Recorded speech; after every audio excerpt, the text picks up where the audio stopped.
During the Realfest we ran both front of house and monitor desks. The front of house desk was a Persona Studio Live 24.4.2. This is a 24 fat channel digital desk. It has its own recording software, built-in effects and dynamic processors, and includes presets for multiple instruments. The signal was then patched to the Soundcraft's MH2 which ran to front of house. The subs were controlled via aux channels, and available was a graphic EQ and outboard effects and dynamic processors. Unfortunately, before my band started playing there were some technical difficulties. These took about an hour to resolve. In that time I used the graphic EQ to fine-tune the system to my specifications.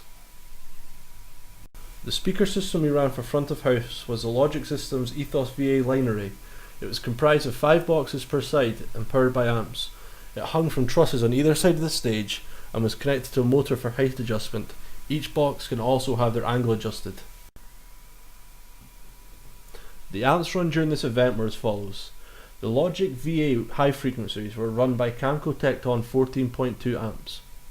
The Logic VA mid frequencies were run by HD Camco Tecton 34.2s.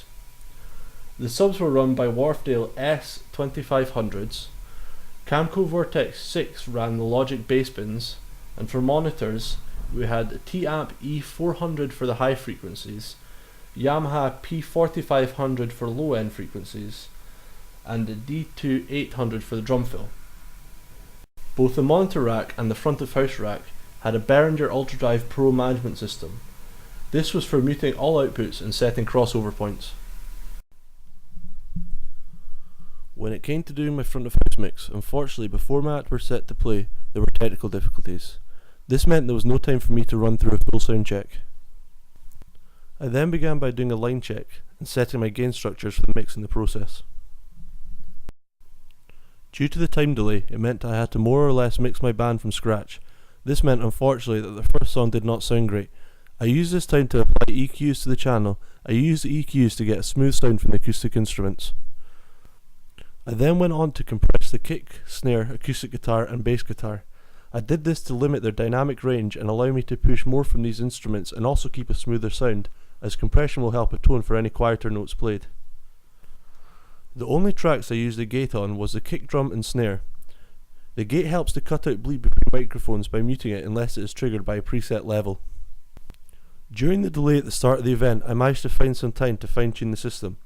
This was done with the use of a graphic EQ. The best way to achieve this is to go through each band on the EQ and raise it.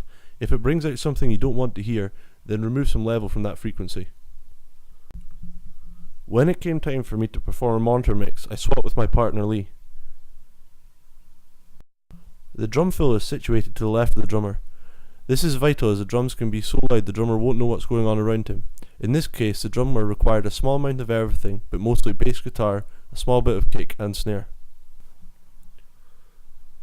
The side fills, which were located at either side of the stage, required a small amount of bass and rhythm guitar, lead guitar, and also a rough mix throughout.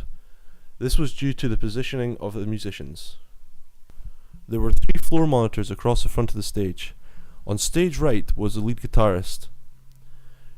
In this case, the lead guitarist required some bass, rhythm guitar, vocals, and an excess amount of lead guitar and backup vocals. Center stage was the singer. She required 2 microphones. One was wet and the other had a dry mix. She required a bit of everything, but an excess of lead vocals in both wet and dry. The rhythm guitarist and basses were situated on the left of the stage. They wanted a bit of everything with an excess of rhythm guitar and bass. Throughout the performance I would have to adjust and adapt to what each individual musician wanted. The best function of this monitor desk was the setup. It didn't have faders as the auxiliary pots were more accessible. The whole process was made easier with the presence of PFL.